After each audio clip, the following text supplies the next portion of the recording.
ये मोहनपुर नाम के गांव का किस्सा है जहां पर रोजाना बाजार लगा करता था। आकाश व रामू दोनों मित्र हर रोज शाम को बाजार जाया करते थे। बाजार में एक जगह उन्होंने देखा कि एक दुकान पर बहुत ज्यादा भीड़ लगी हुई है।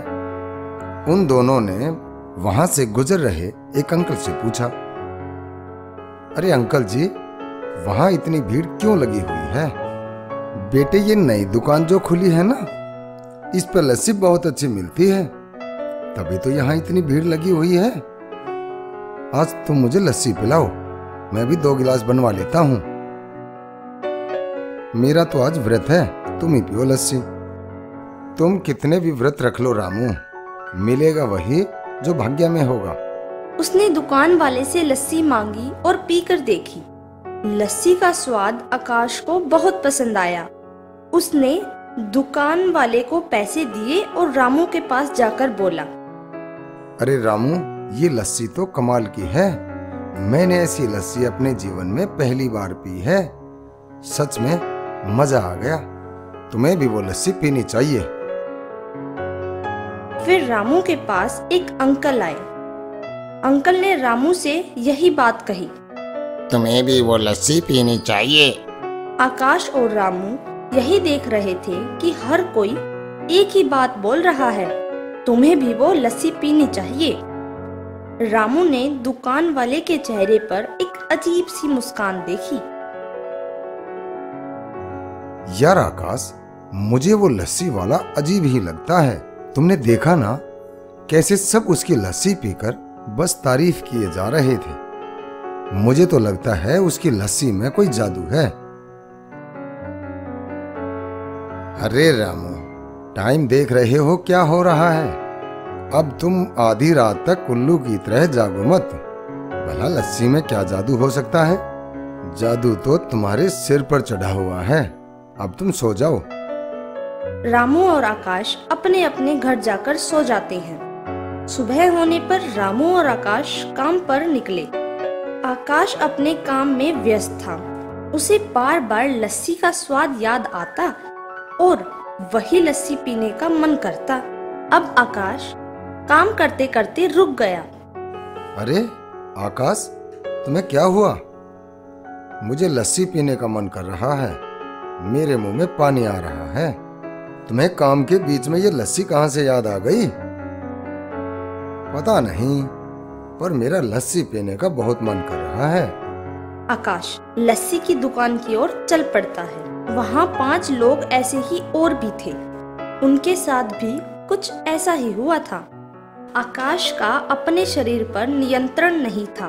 आकाश एक दिन काम पर ही नहीं गया और अपने पिता से बोला, पिताजी, मुझे लस्सी पीने का बहुत मन कर रहा है।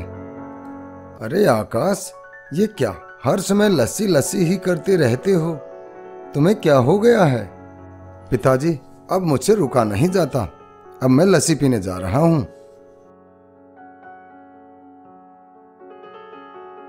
आकाश, आज तुम कहीं नहीं जाओगे। लस्सी पी पी कर तुमने अपना पेट खराब कर लिया है। पिताजी, मुझे जाने दीजिए, मुझे मत रोकिए। मैं अपने आप को नहीं रोक पा रहा हूँ।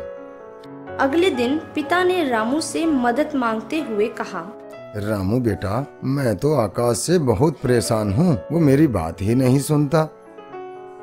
अंकल जी, आप उसे रस्सी से बांध कर रखो, तभी वह काबू आएगा। रामू बेटा, वो कह रहा था कि अपने शरीर पर काबू नहीं कर पा रहा है, और मुझे ऐसा लगा भी कि उसका अपने शरीर पर काबू नहीं रहा।